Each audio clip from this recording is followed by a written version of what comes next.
It's nothing compared to what Hashem did. We start from the top, we go down. There's so many moving pieces, so many things that really, it seems so superfluous if you just spend the time. You go from page to page to page to page to page. But he had one purpose in mind. It's very simple. The purpose is very simple. Achieving it, apparently, is far more complicated. But nonetheless, it is the purpose. And what is that purpose? God just wants to reveal himself to man. That's all. He just wants man to know him. That's the bottom line of all of it. That's like saying, why do we have quantum mechanics? Why is it? Look at all these equations on the board, right? There's an equation that lasts, 6, 7 lines of numbers and pictures and diagrams and functions. I don't know what they even call these things. Very, very, squiggly lines and some type of value. Goes on for 4 or 5 lines.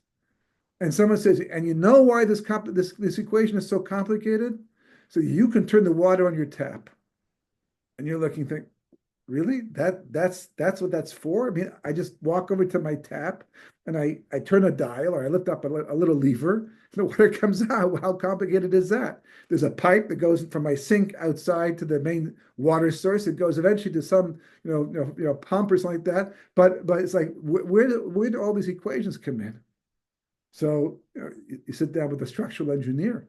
There's gravity to deal with. There's friction to deal with. There's all kinds of forces to deal with. There's dividing up the water. There's a lot of mathematics involved. Same thing with electricity to make sure that you get enough electricity, not too much and not too little.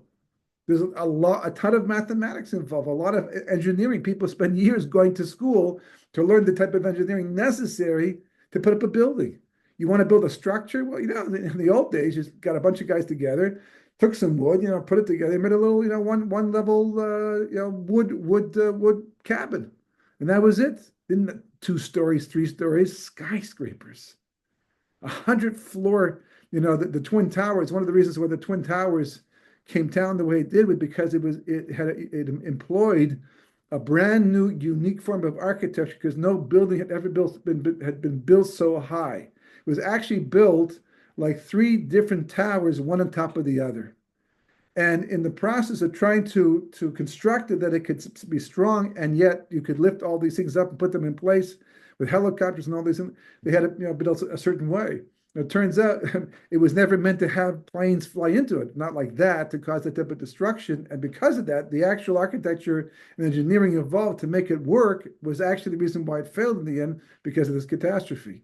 But the amount of structural engineering involved to put up a building so high, dealing with wind shears and all kinds of you name it, and California earthquakes, and it's mind-boggling if you have a mind for it. I mean, I had to learn structural mechanics for architecture at one point in time, and I could tell you it was the most difficult course of all to figure out all the forces, the momentum, so you can just to figure out what type of bolt you have to use in a girder so that it's strong enough but not too strong, because you don't want to spend money. You're always looking to cut costs, but not safety. So there's this balance in between. It takes a lot of mathematics, and way more than the average person has any understanding. Just how the sun works, and that the sun gets to us. I mean, it's 93 million miles away.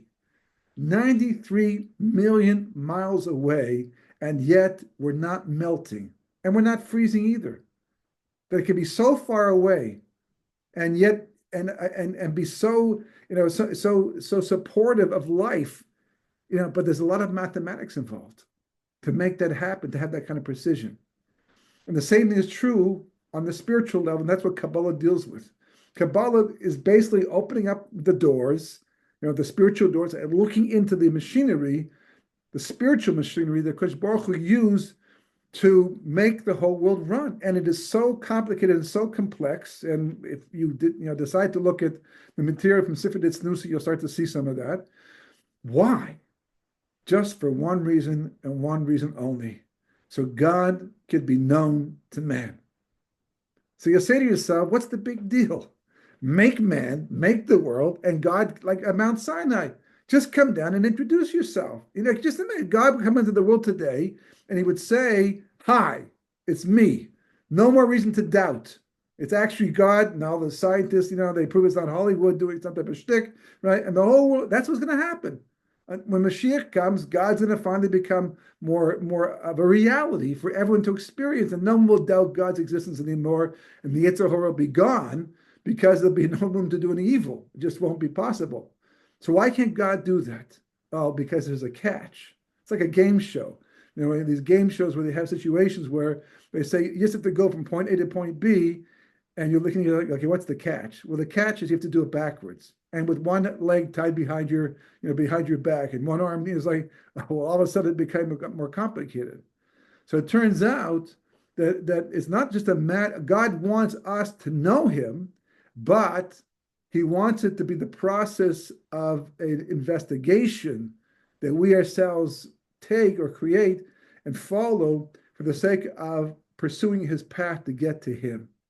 Because somehow that's tied to going to the world to come. But still, when it's all said and done, the system looks way more complicated and complex than you would think would be necessary. And yet every single detail there's nothing extra, nothing. God didn't do anything for fanfare. He didn't do anything, you just look at the physical universe. I mean, you can look at, and there's like, how many billions of galaxies are there out there? How many stars beyond counting, and in the Milky Way galaxy is it's like until this moment in time they've only found life in one place, in Earth. There should be lots of places where life should exist and they can't find it. So it seems to be that all of that is just for us. It's like it's like someone turning to a person who's living in a zone and says, "I bought you an apartment building for you to live in." Me, just by myself? An apartment building? It's like, I don't need a whole apartment building. I just need one apartment. No, the whole thing's for you. So God makes this huge, massive universe because He understands that for us to have the type of awe that we need to be prepared to be able to connect to Him, because connecting with God is not the same as talking to somebody else, to another human being. Another human being is limited. They're only so spiritual. Sometimes, you meet people who are kind of awesome, and it kind of makes you feel, humbled and all that. But even still, there's a limitation. The experience of God caused the Jewish people to drop dead twice at Mount Sinai, just by God talking to them. And their level of revelation was far less than Moshe Rabbeinu's, much less. And yet, by somehow, why did they die? Because the experience of God is so incredibly awesome. It's so incredibly overwhelming, emotionally, intellectually. It has implications. It's like sometimes you hear something that's so against the grain, so against what you think should be the reality, and your brain gets stuck. It's like your brain freeze. It's like it crashes in a sense because the information just doesn't get processed. Experiencing God is way, way, way more complex than that. So it turns out that for man to be able to connect to God, which is going to have to happen in the Messianic era, we have to be prepared. And all of history has been a preparatory process to bring man up to the level. The Mishkan itself resembled this idea, and really it's all what Purim is about. Purim is exactly this process. Purim corresponds to, there's 4 mitzvahs on Purim. The 4 mitzvahs of Purim, even though it's only the Rabbanim, but the Rabbanim doesn't mean that it's not the Raisa, meaning it's not built in the Torah. Hamin min Torah menayin, hamin eitz. That's not just telling you that the same word shows up in the parsha to do with the Eitz Das Tovara. It's telling you that as much as Purim only shows up in 3,000 whatever years, from history, it was already built into creation back at the beginning. So it is in the Torah. It's just a question where. So any other Torah is a blueprint for creation. So Purim has to be in there. It just surfaced at that time. So, you have 4 mitzvahs. They're Rabbanan. They're all rabbinical, right? But that doesn't change the spiritual impact that they have. And the first mitzvah, Mikra Megillah. The second mitzvah is Matan Yonim. The third mitzvah is Mishlach Manas. And the fourth mitzvah is the Mishteh, the Suda. And they correspond to the 4 areas of the Mishkan. The Megillah doesn't mention God anywhere. Doesn't mention God anywhere. And as a result of that, it's very easy to get fooled by the story. Very easy. And life is the same way. And outside the Mishkan, the first area outside the Mishkan corresponds to Megillah. You go inside the Chatzar, right? That was the courtyard before the Mishkan, because if we say Mishkan, we really mean that the Olam Moed, the tent of meeting, right? So you go inside the tent of meeting into the Chatzar, that's where the Mizbeach was, the big Mizbeach where they did the sacrifices to God. And the Kohanim did their service. That corresponds to the mitzvah of Matros of Yonim, where a person, still is connected, but you're already, giving tzedakah, which means you understand that the money belongs to God, not to you. You're more real with that idea because that's what it takes to be, but you're still giving to someone who needs, which no matter how humble you are, you still feel like you're the giver and they're the receiver. And they make you feel that way too, because they show their appreciation. So it's a certain lack of equality that was necessary for humility. And the third level corresponds to the Kodesh, the sanctuary inside the Mishkan itself, where the menorah and the shulchan and the Mizbech HaKetaris was inside there, where only the Kohanim could go into, so it's a little higher level. That corresponds to Mishlach Manas, right? And Mishlach Manas, you're not giving to a poor person, you're giving to somebody else. It's an act of love and caring for your neighbor, so to speak, or your relative. And Mishlach Manas means equality. Now you'll notice that it took 50 days to get to Har Sinai, but the Jewish people by Mount Sinai got to the level of Kishach B'Lev Echad. Like a single person with a single heart, that means you're completely humble. Because if you love yourself more than your neighbor, that's not called humility. If you love your neighbor more than yourself, that's also a lack of equality. You have to be equal to each other in this respect. So Mishlach Manas puts you on par with somebody else. That's a higher level.